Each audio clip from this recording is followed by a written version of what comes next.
I'm Pete. In 2019 I had a heart attack.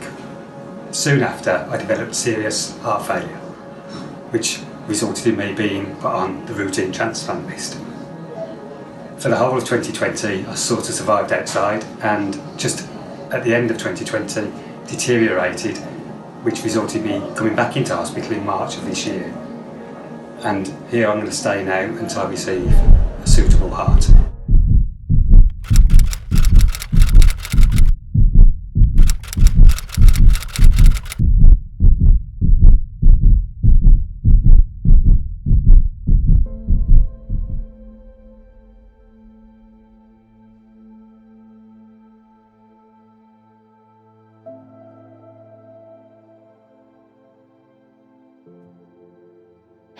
To embrace the journey, really, it's a horrible journey. It's out of our control. There's nothing you can really do about the journey that you're on. It's the cards that you've been dealt, you've just got to play them. You've got to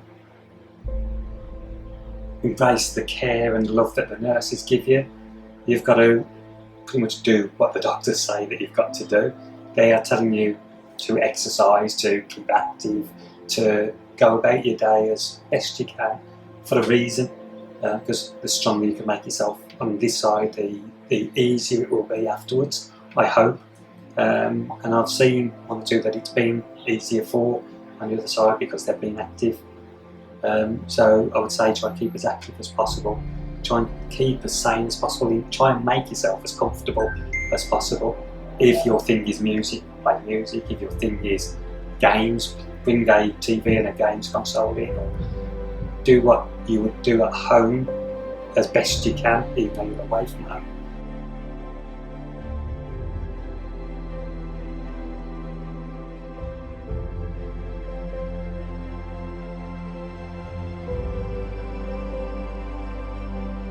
Have a hobby. I don't tend to really have many hobbies, but I do love my music, so I'll play music, as I said, all day. And I'm a social being, so talk to other people. So that helps me. I think if somebody new or longer term is on the ward, talking to them is a coping mechanism. So helping someone else is a coping mechanism for me, because whilst I'm helping them, by helping them, it's helping me. So talk to us, talk to staff. Talk is the thing, really.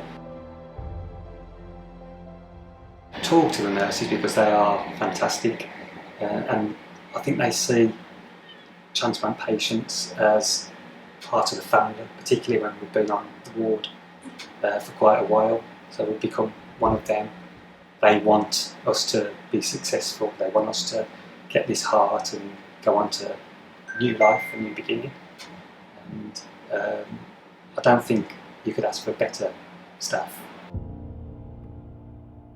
If I was to be my illness, then I think I could be down, I could be feeling quite poorly, I could be quite negative, and I try to be exactly the opposite. So I try to just get on and be happy for everybody else, and I think if you're happy for everybody else and with everybody else, that helps your day go by a little bit better. Whilst walking up and down the corridor, I am quite a chatty person. My door, literally and metaphorically, is always open. So I have, when anybody has come onto the ward after me that is in the same situation, I've invited them in to try and sort of talk to them and offer them any support or help that I can. And people, there's only one now that's been here longer than I have, and I'll talk to him. And when people that you're going through this journey with, and there's been a few now since the beginning of March, there's been a few, and you sort of strike up a kindred spirit sort of relationship that we're in this together. We can share our ups and our downs. We can share our fears, but then we can share our relation when somebody has it done, someone has a new heart and is successful. and you can see that they're beginning to live their life again. That is just amazing. It's absolutely amazing, and I can't tell you how happy that makes me feel to see that somebody who's been where I am is then on the other side, and they can breathe again, they can walk again properly without feeling so strained and so in pain. Just to see it's a whole new lease of life. And I know there's a bit of a battle afterwards with steroids, with antibiotics, with anti-rejection drugs, with medication, but just the initial freedom, if you like.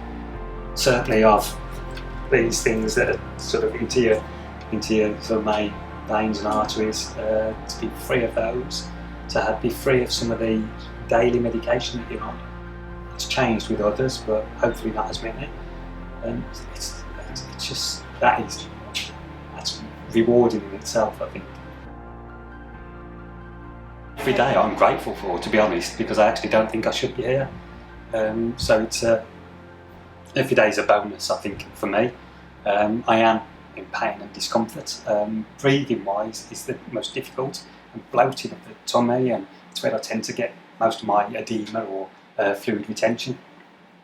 So as soon as I start to fill up around the tummy area, then that makes it difficult to breathe. It makes it difficult to eat because you're already half full, if you like, and your lungs are wet. It feels, when I lie down at the night time, you might see I've got 3 pillows on my bed, and I have to then have an incline because I can't lie flat. I can't even lie flat on 3 pillows because it almost feels like I'm drowning in my own bodily fluid.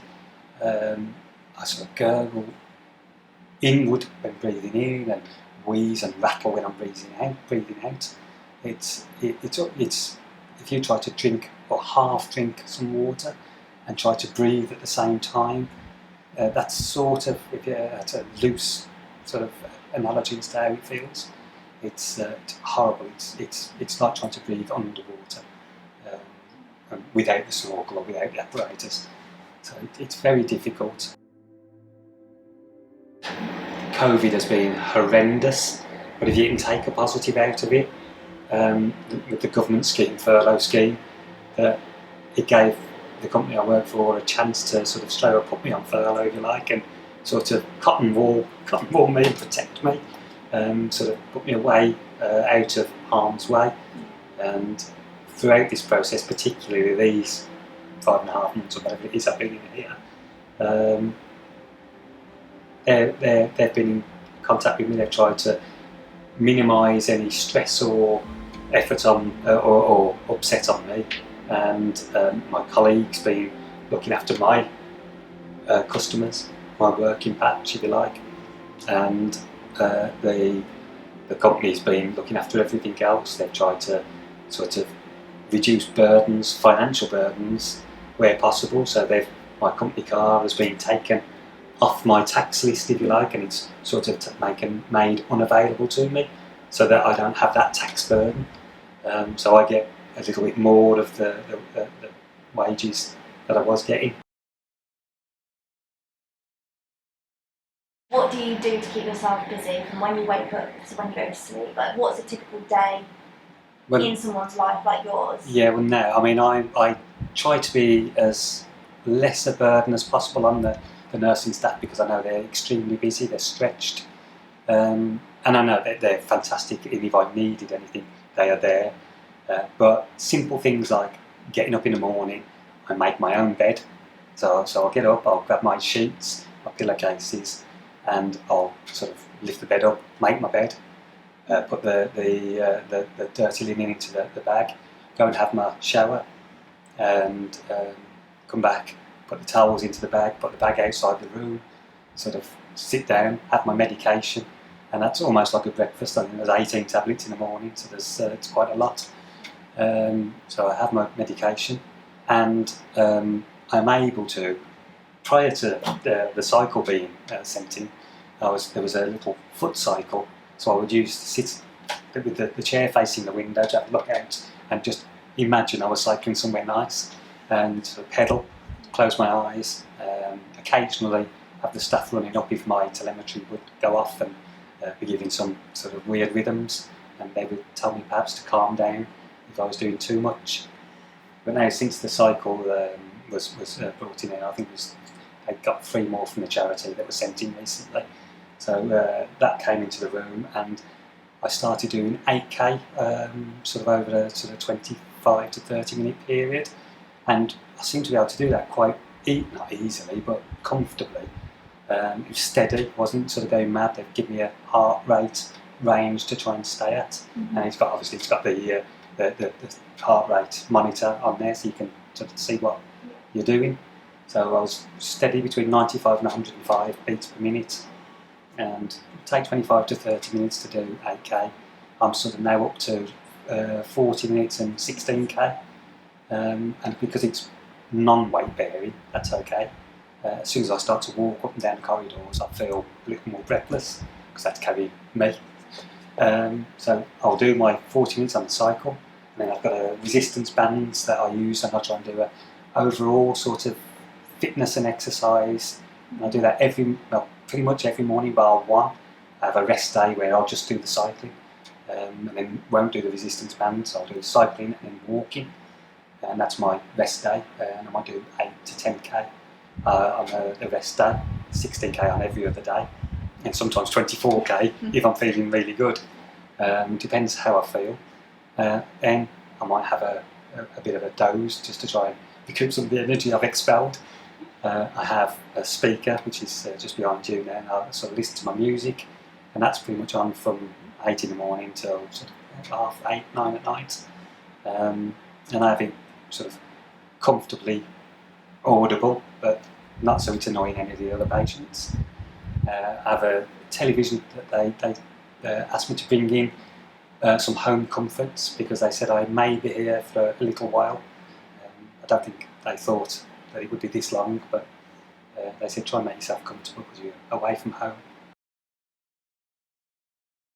I'm generally quite a positive person, and I'm generally quite upbeat, and I'm okay with things. However, there are days when, I'm human after all. There are days where this is a roller coaster, and you will have very happy days. There's been some lovely moments. There's been some awful moments where you're sort of quite down and not so depressed, but you're very on a low feeling. There is an amazing psychologist that comes in, Jenna. She comes in once a week, and I think without her, I probably would have gone stir crazy, because she is my venting safety valve, if you like. And I think she's only catered for 2.5 days a week, and that's for pre-transplant, post-transplant and clinics. There's just not enough Gemma really to go around. So the hour or so that I get, and I'm a bit naughty, I try and stretch that as much as I can. So that time it's invaluable, really. I wish they could double her time, treble her time as well. She's amazing, and she's available to us all, and she comes and sees us regularly, and I get immense benefit. I really do get immense benefit, because it feels like a weight has been lifted after I've had the hour or hour and a half or whatever it might be talking to Jen.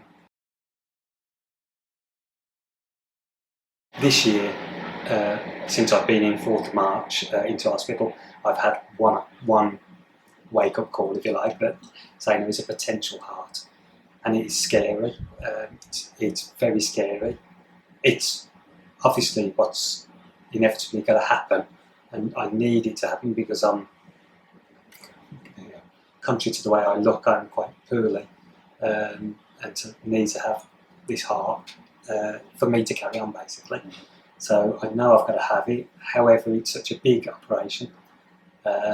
There's been 1 or 2 not so successful, which adds to the weight, I think, of anticipation, fear, that could be your final day here. Hopefully it's the beginning of the next chapter.